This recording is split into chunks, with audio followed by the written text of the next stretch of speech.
በስራ ጉዳይ ወደዚህ መጥቼ የብፁዕነታቸውን እረፍት በዚህ ስሰማ ከኢየሩሳሌም የሀዘን መግለጫ ስለተላከልኝ ነው። እሱን ያው የገዳሙን ማህበረ መነኮሳት ወክዬ ነው የማቀርበው። ዜና እረፍቱ ወሞቱ ለብፁዕ አቡነ ዕንባቆም በኢየሩሳሌም ከኢትዮጵያ ኦርቶዶክስ ተዋሕዶ ቤተክርስቲያን ገዳማት ጽሕፈት ቤት የተሰጠ የሀዘን መግለጫ። ኢየሩሳሌም ብፁዕ አባታችን አቡነ ዕንባቆም ማረፋቸውን ስንሰማ ጥልቅ ሀዘን ተሰምቶናል።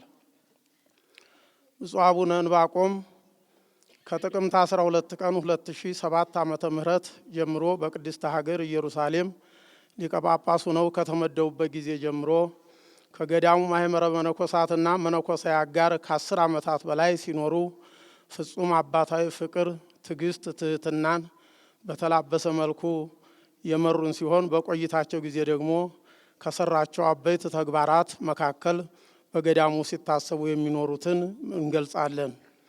አንደኛ፣ በቅድስት ሀገር ኢየሩሳሌም ለሚገኘው የኢትዮጵያ ኦርቶዶክስ ተዋሕዶ ቤተክርስቲያን ገዳማት በየዕለቱ ከግብጾች ጋር በሚነሳው የደብረ ሱልጣን ገዳም ጉዳይ ከጸሎተ ሐሙስ ጀምሮ እስከ ትንሣኤ ማግስት ድረስ በሚደረገው ግብግብ ከጧት ጀምሮ እስከ ማታ ድረስ ከቦታው ባለመለየት ገዳማቸውን በግንባር ቀደምትነት እንደ እስከ ዛሬው አባቶቻቸው ሁሉ እሳቸውም የገዳሙን ክብርና ታሪክ እንዲሁም ርስት ሲያስጠብቁ ቆይተዋል።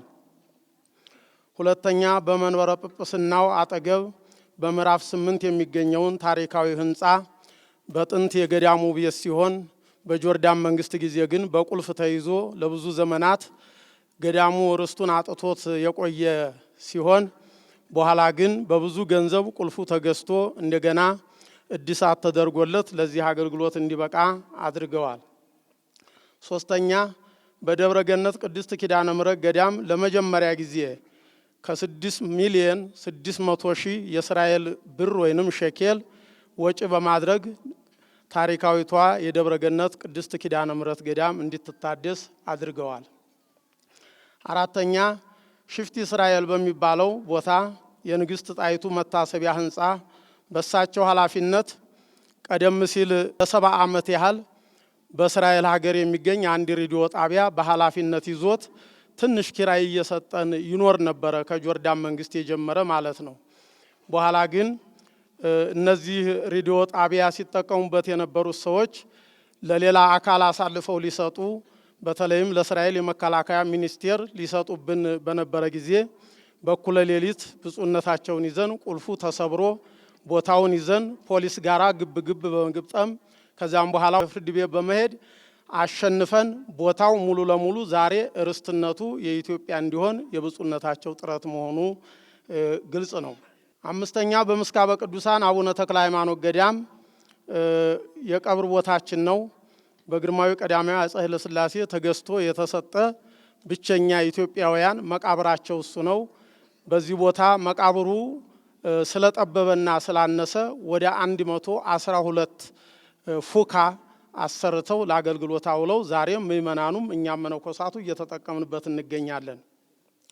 ስድስተኛ፣ በዮርዳኖስ ቅድስት ሥላሴ ገዳም የግርማዊ ቀዳማዊ አፄ ኃይለ ሥላሴ ባለቤት ግርማዊት እቴጌ መነን መታሰቢያ ቤተ ክርስቲያን ለ50 ዓመታት በፈንጅ ታጥሮ ውስጡ አገልግሎት ሳይሰጥበት ርግብ ሲኮሳበት ከኖረ በኋላ ከሌሎች አብያተ ክርስቲያናት እንደ አርመን፣ እንደ ሶሪያ፣ እንደ ካቶሊክ፣ እንደ ግሪክ ከመሳሰሉ ጋራ በመተባበር በእንግሊዞች መንግስት ወይንም በእንግሊዝ መንግስት አማካይነት ፈንጁ ተጠርጎ አሁን ፕላኑ በሳቸው በብፁዕነታቸው አማካይነት ፕላኑ ተዘጋጅቶ ቤተክርስቲያኑ ሊሰራ ዝግጅት ላይ እንገኛለን። ሰባተኛ፣ ለመጀመሪያ ጊዜ የኢትዮጵያው ጠቅላይ ሚኒስቴር አቶ ኃይለ ማርያም ኢየሩሳሌምን ሊጎበኙ በመጡ ጊዜ ብፁዕነታቸው የደብረ ሱልጣንን ገዳም ሳያዩት እንዴት ይሄዳሉ ብለው በማሳሰብ ቦታው ድረስ መጥተው ደብረ ሱልጣንን ጎብኝተው እንዲሄዱ አድርገዋል።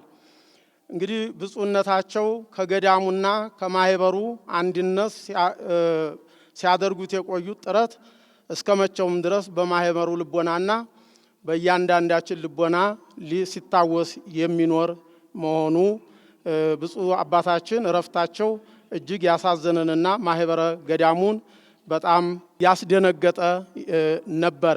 ብፁዕ አባታችን አቡነ ዕንባቆም በነበራቸው ጊዜ ሁሉ ከገዳሙ ማህበረሰብ ጋራ በፍቅር በትዕግስት በትህትና አንድም ሰው ሳያስቀይሙ ይህን ያህል 10 ዓመታት ከብፁዕ አቡነ ፊልጶስ ቀጥሎ 10 ዓመት በኢየሩሳሌም ገዳም የኖሩ ብፁዕነታቸው ብቻ ናቸው እና የብፁዕነታቸው በረከታቸው ይደርብን።